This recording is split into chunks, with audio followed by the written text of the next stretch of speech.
안녕하세요. 크립토노마드입니다. 안 그래도 비트코인이 3월 월간 종가 마감을 어떻게 할지가 굉장히 중요한 시기인데 하필 이럴 때 바이낸스가 미국 규제기관에 기소가 되면서 흐름을 조금 어렵게 만드는 상황이 이어지고 있습니다.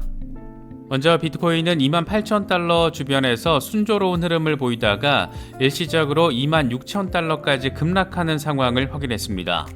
바이낸스 기소 충격이 차트를 흔든 건데 그나마 다행인 것은 26,000달러 후반에서 27,000달러 초반 사이에서의 흐름은 이어지고 있다는 겁니다. 과연 3월 종가 마감을 200주 이동평균 25,000달러 위에서 안정적으로 지지를 받으면서 마감될 수 있을지 주목되고 있는 그런 상황입니다. 이번에 바이낸스를 기소한 곳은 미국 상품선물거래위원회 CFTC입니다. 이번 기소 내용을 보면 재미있는 포인트들이 몇몇 자리하고 있는데 일단 표면적으로는 바이낸스가 CFTC 규정을 위반했다라면서 이 창펑자오의 자전 거래 등을 지목했습니다. 좀 더 구체적으로는 8가지 규제를 위반했다라고 지목하면서 법원에 요청한 처벌 수준 꽤 강도가 높습니다.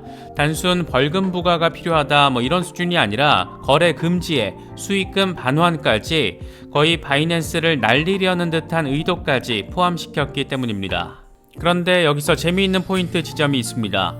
이번 바이낸스 기소장에서 CFTC는 비트코인과 이더리움 그리고 라이트코인 등을 증권이 아닌 상품이라고 규정을 했습니다. 지난해 12월에 비트코인은 상품으로 분류할 수 있는 유일한 암호화폐다 이렇게 CFTC 위원장이 말했던 것과 비교하면 상품의 범주를 좀 더 넓힌 것으로 바라볼 수가 있습니다. 이런 상황에서 전 CFTC 위원장이 암호화폐 모두를 증권으로 볼 수 없다 이런 지원사격 멘트까지 곁들이면서 지금의 상황이 사실상 SEC와 CFTC의 규제권 밥그릇 다툼이라는 정치적 노름에 바이낸스가 나름의 재물로서 역할을 하고 있다는 점도 함께 느낄 수가 있습니다. 미국이라는 나라는 정말이지 재미있게 흘러가고 있는 것 같습니다. 리플 XRP의 경우에는 빠르면 이번 주에 소송이 종료될 수 있다라는 기대감이 피어오르면서 시장이 죽을 쓰고 있는 상황에서도 나름의 반등세를 유지하고 있습니다. 최근 일주일 동안 25% 수준의 반등을 했으니까 소송 종료에 대한 기대감이 얼마나 강력하게 깔려 있는지도 느낄 수가 있습니다. 리플의 신임 사장이 소송에서 이길 가능성 높다 이런 멘트를 날려준 데 이어서 XRP 홀더 대변인격으로 활동하고 있는 존 디튼 변호사가 이번 주에 종료될 수도 있다 이런 점을 밝히면서 나름 매수세를 견인하는데 한몫을 한 것도 확인할 수가 있습니다.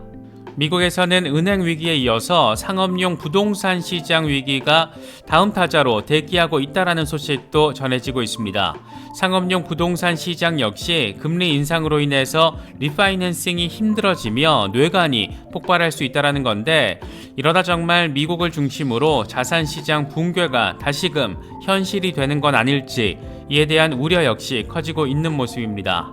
이렇다 보니 내 자산을 내가 직접 케어하겠다라는 셀프 커스터디에 대한 관심도 역시나 높아질 수밖에 없는 상황인데 저 역시 중장기 대형 물량 가운데 일부는 디센트 월렛에 보관을 하고 있습니다. 셀프 커스터디에 관심이 있으신 분들은 오른쪽 상단의 카드를 클릭하시면 저희 채널과 파트너십을 맺고 있는 디센트 월렛을 특별 할인 가격에 구매하실 수 있습니다. 단기 매매를 위주로 하시는 분들은 굳이 구매하실 필요는 없어 보이고 다만 중장기 대응을 중심으로 하시는 분들에게는 더 이상 선택의 문제는 아니라고 개인적으로는 생각하고 있습니다. 특정 거래소나 코인 또 이체 방법 등과 관련된 문의는 디센트 고객센터를 통해서 확인하실 수 있습니다. 그럼 이번 영상 시작하겠습니다. 비트코인의 흐름은 참 아쉽게 느껴집니다. 더도 덜도 말고 28,000달러 주변에서 3월 종가가 마감되면 완전 땡큐인 상황인데 갑작스럽게 바이낸스 리스크가 시장을 덮치면서 비트코인은 다시금 26,000달러 후반에서 27,000달러 초반까지 후퇴한 상황을 보여주고 있습니다.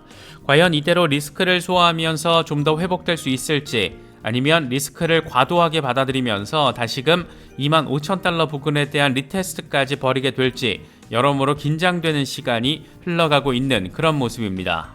공포 탐욕 지수는 하루 전보다 5포인트 빠진 59를 기록하면서 탐욕 단계의 수위가 조금 약화됐습니다. 비트코인 도미넌스는 별다른 변동성 없이 여전히 47%대 중반에서 횡보하는 상황이 이어지고 있습니다. 현재 비트코인의 흐름과 관련해서 코인텔레그래프의 기고가 라케시 우페드히에는 비트코인이 29,000달러 위로 올라서진 못했지만 황소들이 25,250달러로 후퇴하는 것을 허용하지는 않고 있는 상황이라고 진단했습니다. 26,000달러 부근의 20일치 수이동 평균이 상승하고 있고 RSI도 플러스 영역에 있어서 저항이 적은 경로가 위쪽이라는 것을 보여주고 있다. 황소가 가격을 29,000달러 위로 끌어올리면 비트코인은 빠르게 32,500달러까지 오를 수 있고 그 뒤에는 4만 달러까지 나아갈 수 있다. 반면 가격이 25,250달러 아래로 떨어지면 긍정적인 전망은 단기적으로 무효화될 수 있고 이럴 경우에 곰세력은 200일 단순이동 평균이 자리한 2219달러로 끌어내리려고 시도할 것이다 라고 분석을 했습니다. 이번에 이렇게 비트코인을 끌어내린 것은 미국 CFTC가 바이낸스를 전격 기소했기 때문입니다. 바이낸스와 창펑자오 CEO를 이 파생상품 규제 위반 혐의 등으로 소송을 낸 건데 이와 관련해서 CNBC는 바이낸스가 CFTC에 등록도 하지 않은 채 기관 투자자를 비롯한 미국 내 VIP 고객들을 상대로 적극적인 모객 행위를 벌이고 거래소에 있는 컴플라이언스 프로그램을 제대로 운영하지 않았다는 것이 CFTC의 주된 소송 이유다. CFTC는 바이낸스와 창펑자오 CEO 그리고 사무엘 림 전 바이낸스 컴플라이언스 책임자가 자금 세탁과 테러 자금 조달 방지 등 모두 8가지 규제를 위반했다라고 판단한 것으로 알려졌다. 또 CFTC는 바이낸스에 대해서 벌금 부과 말고 또 거래 금지, 등록 금지 조치, 소송 비용 부담, 불법 활동을 통한 수익금 전액 반환 이런 조치 등도 함께 내려달라고 법원에 요청했다. 이렇게 보도를 했습니다. 이와 관련해서 CFTC 위원장 로스틴 베넘은 이번 조치를 통해서 암호화폐 업계에 분명히 경고한다. 우리는 규정을 빠져나가려는 그 어떤 시도도 용납하지 않을 것이고 반드시 추적해서 처벌하겠다라고 밝혔습니다. 이번 바이낸스 조치는 CFTC가 미국 투자자들을 보호할 수 없다라는 일각의 주장을 불식시키는 것을 의미한다. 우리는 변동성이 크고 위험한 디지털 자산 시장에서 위법 행위를 찾아내고 이를 중단시키기 위해서 모든 권한을 사용할 거라는 점을 분명히 해왔다. 바이낸스는 지난 몇 년에 걸쳐서 CFTC 규정을 위반하고 있다는 사실을 인지하고 있었고 규제를 피하기 위해서 적극적으로 움직였다라고 강조를 했습니다. 그레첸 로 CFTC 수석 부국장의 경우에도 입장을 냈는데 창펑자오 CEO 등 피고인들이 주고받은 이메일과 채팅 내용 등을 검토한 결과 바이낸스가 지금까지 밝혀왔던 컴플라이언스 준수 노력이 모두 가짜다, 허구라는 점을 확인했다. 그들은 준법 정신을 발휘하는 대신 자신들의 이익을 우선시하는 것을 선택했고 이 같은 행위를 은폐하기 위해서 증거를 인멸하려는 노력도 서슴지 않았다라고 말했습니다. 여기서 컴플라이언스 준수 노력이 모두 허구였다. 이런 부분을 뒷받침하는 상황 가운데 하나로 바이낸스의 자전거래가 지목됐습니다. 이게 내용이 좀 세부적으로 소장에 적시되어 있는데 창펑자오가 직간접적으로 소유하고 있는 것으로 보이는 계정 300개가 자전거래에 활용됐다. 이렇게 소장에 적시되어 있습니다.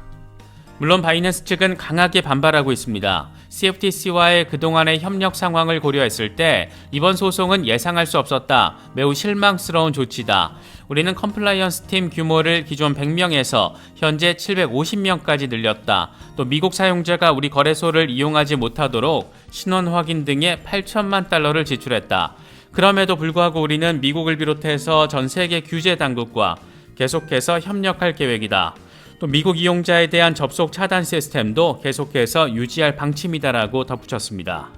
이런 표면적인 상황, 그러니까 CFTC가 SEC에 이어서 바이낸스 조직위에 합류한 상황도 의미 포인트이지만 여기에는 굉장히 정치적인 맥락도 함께 포함되어 있습니다. CFTC가 아예 대놓고 비트코인과 이더리움 그리고 라이트코인은 상품에 해당한다 이렇게 소장에 적시한 겁니다. CFTC는 해당 암호화폐들이 우선 가상통화로 정의가 되어 있지만 여러 상황을 고려해서 판단해야 한다 이렇게 강조하며 대부분의 암호화폐가 증권에 해당한다라는 SEC의 주장을 사실상 반박하고 있다는 점도 이번 바이낸스 소장을 통해서 느낄 수가 있습니다. 다시 말해서 이번 바이낸스 기소는 CFTC가 SEC에게 암호화폐 관련 규제권을 몽땅 눈뜨고 멍 때리다가 빼앗기진 않겠다 이런 나름의 정무적인 판단을 기반으로 제기가 됐다는 점도 함께 느낄 수가 있습니다. 이런 아주 골 때리는 상황에서 CFTC 지원 사격에 나선 인물은 전직 CFTC 위원장 크리스토퍼 지안카를로였습니다. 이 양반은 코인데스크와 인터뷰에서 모든 암호화폐를 증권이라고 하는 것은 옳지 않다. 암호화폐는 아크텍처이고 알고리즘이다.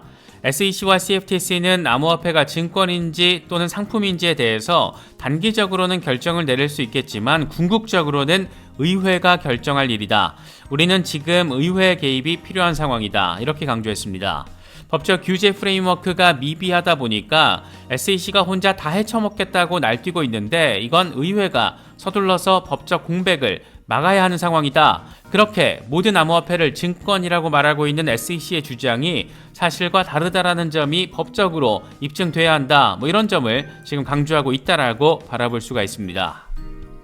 이와 관련해서 암호화폐 미디어 플랫폼 우블록체인 역시 비슷한 관점을 제시했습니다. CFTC는 바이낸스 기소장에서 비트코인과 이더리움, 라이트코인 등을 상품이라고 밝히면서 비트코인만 유가증권이 아니라는 SEC와의 확연한 시각 차이를 보여줬다라고 강조했습니다. 결국은 지들끼리 규제권 밥그릇 다툼을 하는 과정에서 세계 최대 암호화폐 거래소라는 상징성을 가지고 있는 바이낸스를 가져다가 재단 위에다 떡하니 올려놓았다라는 것을 느낄 수 있는 부분입니다. 이런 상황의 진격의 반전 포인트는 결국 중국의 진입이 아닐까. 이건 홍콩에서 비트코인 현물 ETF 출시 이 한 방으로 어느 정도의 방향성이 세팅이 되지 않을까 그렇게 생각되기도 합니다. SEC와의 소송 종료 기대감을 품고 있는 리플, XRP의 경우에는 순조로운 흐름을 이어가고 있습니다. 일주일 동안 25% 수준의 반등을 한 것만 놓고 봐도 소송 종료에 대한 기대감이 매수세를 견인하고 있다는 점을 느낄 수가 있습니다. XRP의 흐름과 관련해서 라케시 우패드히에는 XRP 황소는 이동평균을 지지라인으로 전환하고 좀 더 높은 수준의 매수세를 견인하고 있다. 곰세력은 다시 한번 하락을 유도하겠지만 황소들이 20일 지수이동평균이 자리한 0.41달러 반등을 이끌어낼 경우에 다시금 저가 매수 상황을 보여줄 수 있고 이게 성공하면 0.65달러를 거쳐서 0.8달러까지 상승할 수 있다. 반면 이동평균 아래로 떨어지면 다시 곰세력이 통제권을 잡았다라는 것을 의미하는데 그러고 나면 0.36달러까지 다시 후퇴할 수도 있다라고 분석했습니다. 이렇게 XRP 매수세를 자극하는 데는 리플 신임 사장 모니카 롱이 소송에서 이길 가능성이 높다라고 바라보고 있다. 이렇게 멘트를 쳐준 것이 나름의 영향력을 끼쳤다라고 바라볼 수 있고 여기에 존 디튼 변호사까지 가세해서 이르면 이번 주에 판결이 나올 수도 있다. 이렇게 전망을 하면서 매수세에 영향을 미친 모습을 보이고 있습니다. 이 양반은 현재 XRP의 가격은 매력적이다. 리플과 SEC의 소송 판결은 몇 주 안에 나올 것으로 보이는데 만약 SEC가 이길 경우에는 XRP 가격에 큰 타격이 없을 것이다. 리플은 항소를 할 것이고 XRP 가격은 계속 유지가 될 것이다. 만약 리플이 이기고 XRP가 증권이 아닌 것으로 결론이 난다라면 XRP는 얼마나 더 오르게 될까? 이렇게 멘트를 쳤습니다. 글로벌 XRP 홀더들이 딱 듣고 싶은 멘트를 그대로 날려준 건데 과연 소송 결과 언제쯤 나오게 될지 정말 아주 많이 궁금한 지점입니다.